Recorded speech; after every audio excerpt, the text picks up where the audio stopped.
Hi friends, the intro screen to this video was me holding my local library card and getting a whistle in return. We're talking about different whistles and I keep saying don't buy a whistle just on money or reputation, buy it on the tone qualities you're after. But to be honest, it's hard to know if you're going to love an instrument until it's in your hands and you're playing it.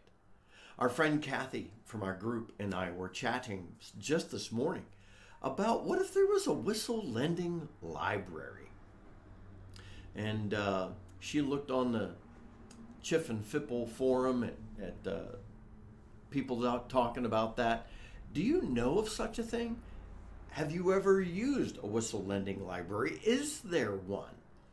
We're scattered across the globe, literally, even our small group of friends who are learning to play together. Some of us are just beginning. Some of us have been playing and are at intermediate stages. Some of you, I know, are excellent whistle players and are helping the rest of us, and I'm sharing that knowledge out. That's the community I wanted to create. Thank you.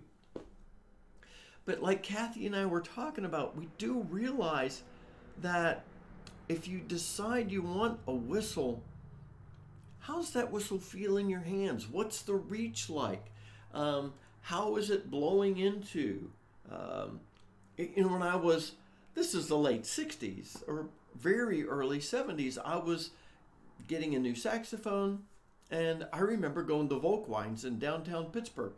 They sat me in a practice room and they brought instruments in. They said, here's this one. It has these qualities. Play it. Try this mouthpiece. People don't really do that anymore. I don't mean people don't do that anymore, but it's hard to find. There are some stores where you could do that. When I was in Ireland last year, Cindy and I, there were a lot of music stores that didn't even want me to experiment with a whistle. Oh, granted, it was the back end of COVID, so that's a whole different kettle of fish. The more I think about it, I don't know if a lending library would work.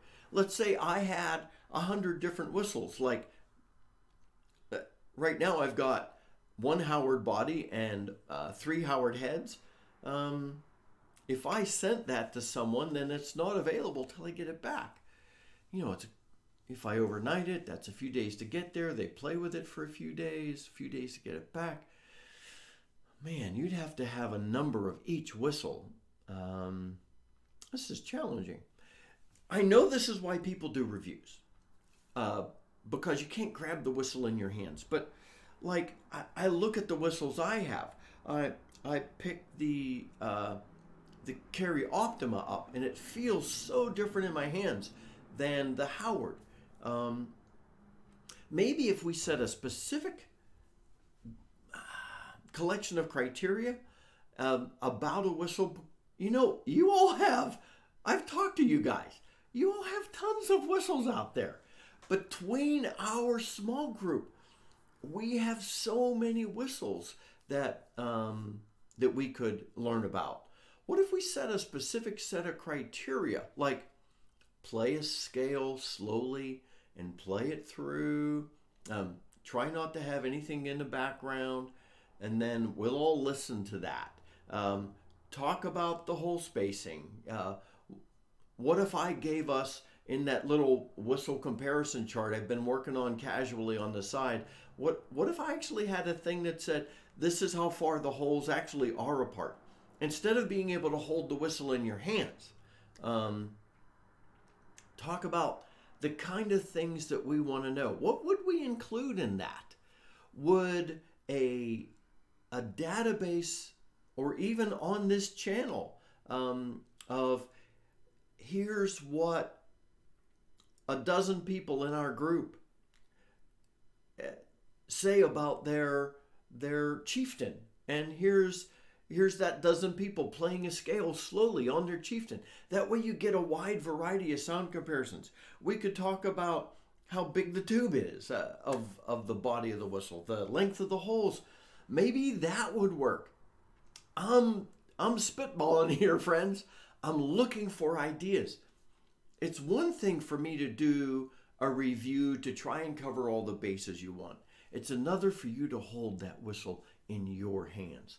That's why when I was in Pittsburgh, my friend wanted me to be able to borrow his MK Pro.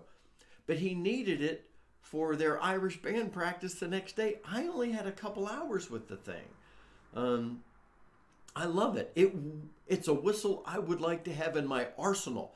I would want it beside my Howard, not to replace my Howard. Different tone qualities. But you see, I held it in my hands. I played it. In playing it, I knew why he put a piece of black electrical tape on the back, even in addition to those little ridges that MK puts there. How would we do this, my friends? Something better than me doing a review. Though I love to do reviews and I'll continue to. Would the library work? I know a lot of reasons why it won't. Would it? Do you know of one?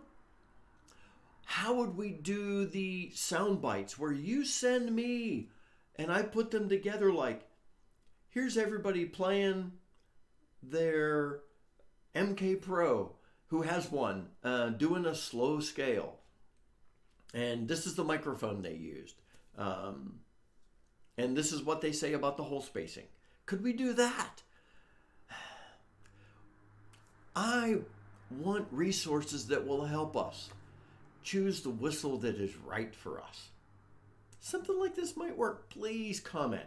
Okay, I know that was a huge ramble. I was in ramble mode. Until next time, my friends, this is Scott Shade. Happy whistling.